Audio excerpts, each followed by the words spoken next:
as an individual, a business, or an organization, do you have stopgap initiatives that allows you to rise above stormy or hard and harsh economic times? How do you navigate the stormy waters when the reality stares at you? In this particular video, I'll be sharing with you 5 simple tips that you can use to stay above the waters when the economy sings a new song. We all understand that economic and business cycles happens in seasons. There are times when the economy is fat and flourishing, and there will be time when the economy will undergo a shrink. There will be necessary changes that you have to make. What adjustments and stopgap initiatives do you have that will keep your business thriving and to survive healthily above the harsh economic times? My name is Julius Afolabi, and I'm a premium business coach. I help skilled and knowledge based entrepreneurs and professionals to be able to create compatible business solutions that are globally competitive without a hype. And today I want to delve into the peculiar case of Nigeria and that shares characteristic with other sub-Saharan, nations that may undergo these kind of things. Now it's very evident that Nigeria has come into a new regime, a new administration who has decided to take the bull by the horn and is taking away the fuel subsidy. But in a country like Nigeria, where fuel is basically a foundational, infrastructure for many things, for individuals, for business, and for organization. It's an element, almost an inevitable element, simply because number one, there's no power, right? And so many people have to depend on powering their generators and the rest of them. It's the only medium of transportation right now. So goods have to move from areas of production to the areas of what commercialization. So the distribution system is also going to be affected. So the removal of subsidy has jacked up the price of fuel from to about more than 100%, right? From 205, which was presumably very high, to about 448 to 540, right? 540. So we see more than nearly a 150% rise in the price of fuel, and that is going to percolate into other aspects of life and business and organization. It's going to affect households, it's going to affect businesses, it's going to affect corporate organization. But what are the initiatives that you can adjust now in order to cushion the effect of this removal of subsidy in order for you to be able to stay afloat? So I'll share with you 5 simple things. Now, number one that we have established is the fact that we've got to face reality, right? And in facing reality, you've got to make tough decisions. You must be ready to adjust when situations adjust. That's the only way in which you can stay afloat and the same time. So what is core, what is important to you as a business person is that if your income is not increased and prices increase, what should you do? It means that you either become creative or you learn how to manage, right? And that applies to also businesses, right? Because the cost of operation will increase, and then your workforce itself, if you have not increased the salaries of your workforce, what are the stopgap initiatives that you can make available for them to allow them to continue to operate at their peak and not, affect your delivery? Because right now it is important that we become empathic and understand that even customers themselves will be agitated. So we must create an environment, we must make our collaboration very smooth and communications very nice, right? So our client management and customer experience must be at their best. So how do we achieve this? The first thing to do is to think in 2 ways, right? Now we understand that in economic crunch, 2 things are realistic. It's either you increase your income by creativity or you reduce your cost by management. So that brings us to what? Creative management system. So the one stop gap initiative in For you as an individual or a business to stay above stormy times or hard and harsh economic situations is what? The creative management system. And how does this work? I'll share with you 5 simple tips in how you can implement that. Now, the first thing to do is what? To patronize neighborhood. Patronize your neighborhood, right? As an individual, right? You can decide to what? Adjust in the few time where you expect that this adjustment is going to be very hard and tough for you. You can patronize your neighborhood. Anything that involves, you have to creatively create an alternative to what? Fuel or PMS consumption, right? That means you patronize. Number one, patronize your neighborhood. Buy from your neighborhood market, your neighborhood school. Your kids can go to neighborhood school that is a trackable distance, so that you don't have to what? Incur the cost of transportation, right? So that's one thing that you could do. And then another thing is that you also need to what? Go viral, go virtual, right? Go virtual. Most organizations will need to do more of their meetings virtual. Now, you can also embrace what? The rotational work system, right? Maybe probably allow some people to come in Monday, Wednesday, and Thursday. This was one of the things that some of the banks did during the pandemic because they were essential services. All the staff did not need to come to work at the same time, right? So they had shifts, right? It was a rotational and remotable work system. So you find out that the organizations of the future are hybrid organizations, right? You can either come in physically or work remotely, right? And they also ensure that they provide probably in data system or internet access that facilitates that.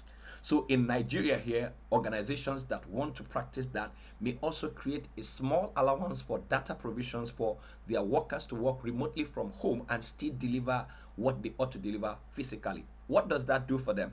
It reduces the cost of transportation for them. While you have not increased their income, you should also alleviate their cost as well. So it's also another idea could be that the organization could also alleviate, can adjust the income.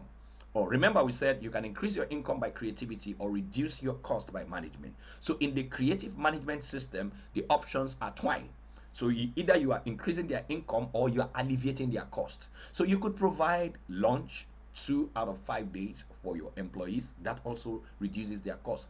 You can introduce wellness initiatives and exercise to help them manage their emotional and psychological baggages. You understand, as a result of this, removal of subsidy, because it's going to affect quite a number of them. I wrote here that what you can create job rotation system that allows days off for ease of delivery. And then number 3 is also the fact that what you should think of amplifying your skills and what multiplying your income channel. That is to say that you will look for complementary business options, right? If you work on a job, now you should be think of creating a remotable business, a virtual business, right?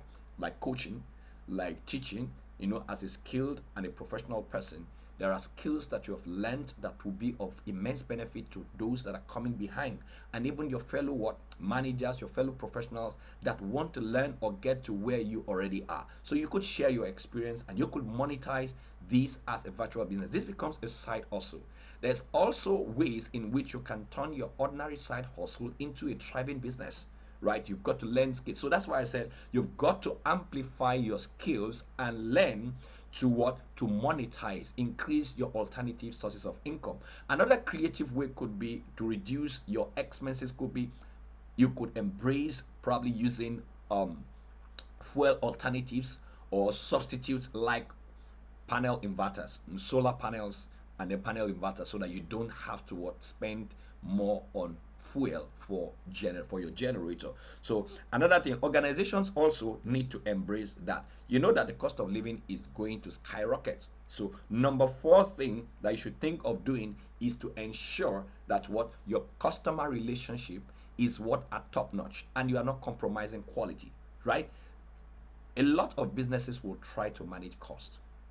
But the thing is that don't micromanage to an extent that you compromise quality and become a turnoff for your repeat customers and your new customers. Ensure that your customer experience remains at top notch. And this is the reason why the fabric of your delivery, which is your workforce, will be at a particular state of mind that encourages that. And as an individual, you've got to now look at your excesses. You've got to monitor and measure your income as against your lifestyle and your spendings.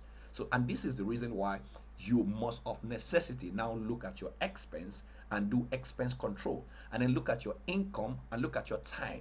Right, when you look at your time, you look at when you're free and what you can do with that. You need to convert. Time is a convertible resource, so you need to learn how to convert your time into a productive resource that becomes a cash machine. So that's practically very important. So, and for those of us that have to go, go buying and go shopping, now you can do your shopping online and it can be delivered to you right at home. You don't have to go out. And if you have to go to your place of worship, depending on your faith, some still believe that you still have to go travel a distance. You can do that virtually or go to a neighboring subsidiary of your place of worship. Your children, in the meantime, maybe in the first 3 months, you could think of adjusting, taking them off the school that is distant and involve transportation costs to a neighborhood school that is equally as good as what you have, but then would be of a trackable distance. In this way, these are the ways we can stay ahead of the curve, right? While we can't do anything about what the policy has stated, we can do something about whatever it is that is within our control can be managed. And why we manage that is we have to creatively do that, and that's why it's called the creative management system. So when you sit down to look into your income panel and you look at your expense panel as well, you look for creative ways to increase your income and look for management wits that can bring down your cost while not affecting your quality of delivery and the quantity of substance that you have. So these are the ways in which you can cushion the gap and stay above the curve. So the One Stop Gap initiative for you to live in trying times is the creative management system, and that is simply adopting increase in your income by creativity and then reducing your cost by management. And how can you deploy that? We simply said the first thing to do is for you to do what? Patronize your neighborhood, right? You are limiting all the activities and procedures that has to do with what. And also organizations can also embrace carpooling, right? Instead of having different cars going out for different marketing, you can harmonize your marketing calls and put it in a pool. That's like an assignment model. It reduces, you will use one vehicle and then you can plot the way you're going around, and then it will conserve the PMS consumption or the energy consumption or gas consumption, and that will reduce your transportation costs as well, allow you to still reach out to your customers at the same time at economic cost. At the same time, what else can you do? We should improvise, learn to trek, right? Or ride a bicycle, right? If you can ride a bicycle, why not? That's going to increase your fitness, at the same time reduce your cost as well. And we also said you should think of amplifying your skills and do what? And multiplying your income channels, right? That's what you should do. And then the next thing to do is to go virtual, right? Do a lot of virtual meetings. Go virtual. You don't have to be physical. Go virtual. That's number 4, to go virtual. That means you should embrace remotable work system. And then number 5 is to create income cushioning initiative. Probably you should increase your cost of living and allowance. You should adjust it by the percentage of inflation in order to be able to accommodate the new shift in cost for your employees. This will keep the business flourishing. You keep the workforce satisfied, and will make life better for our customers and our business ecosystem. These are the ways in which we can shrink and creatively manage our business to thrive in difficult times. I don't know how much value this has added to you, but if it has added any value to you, I'd like to know in the comment box. Once again, I remain Julius Afolabi. And if you're yet to subscribe to this channel, why don't you just hit the notification button and subscribe, so that when premium value like this comes across, you'll be the first person to be notified. Thank you very much for your time, and God bless you. Go win.